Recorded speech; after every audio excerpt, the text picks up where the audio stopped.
Hi, I'm Dr. Vignesh Kanagabasan, Senior Consultant Intervention Cardiologist, Apollo Main Hospitals, Greens Road. Today, I would like to talk about the importance of primary angioplasty in saving lives in patients with a heart attack, as well as patients who have high calcium load and have critical blockages.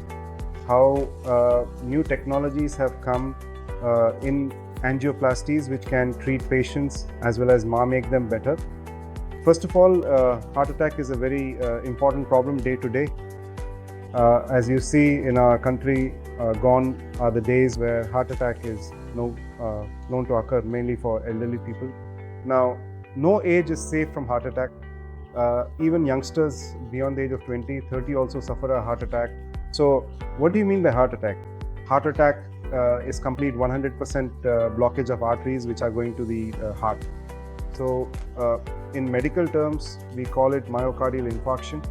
So, when such patients develop heart attack, it is a life-threatening and life-engaging. So, they have to approach the hospital which have cath lab facilities and WC round-the-clock cardiologist care.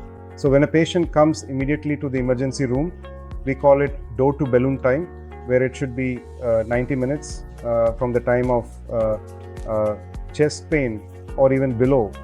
So we immediately attend to the patient, do the basic investigations, and then after informing the patient, we take the patient to the cath lab.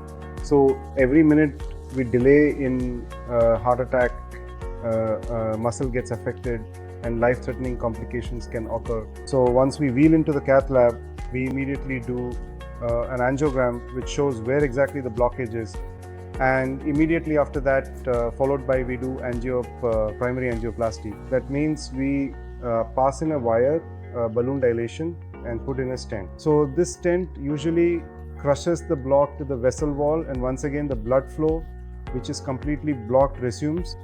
So nothing is more gratifying for an intervention cardiologist than saving a patient from heart attack. Apart from the primary angioplasties, there are another subset of patients who electively walk in for an angioplasty, and some of the elderly people have got a highly calcified arteries, which means deposition of calcium in the inner lining of the artery. So these patients are the ones who need latest technologies in the form of we have got so many plaque devices which can modify the plaque, decrease the calcium load, and then we can deliver the stent.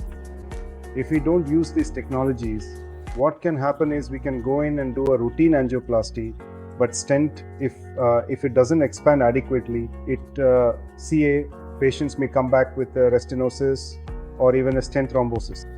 So in Apollo, I specialize in doing such patients where we use a image guiding facility in the form of IVUS, an intravascular ultrasound or an optical coherence tomography, which is like a catheter which has a camera inside, and we introduce it inside, and we can see where the calcium is, and the anatomy of the artery can be found out.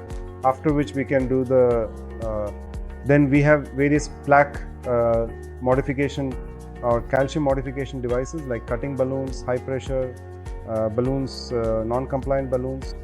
Then we have calcium cutting devices, like we have rotablator, and we have orbital arterectomy, as well as intravascular lithotripsy, IVL we call it.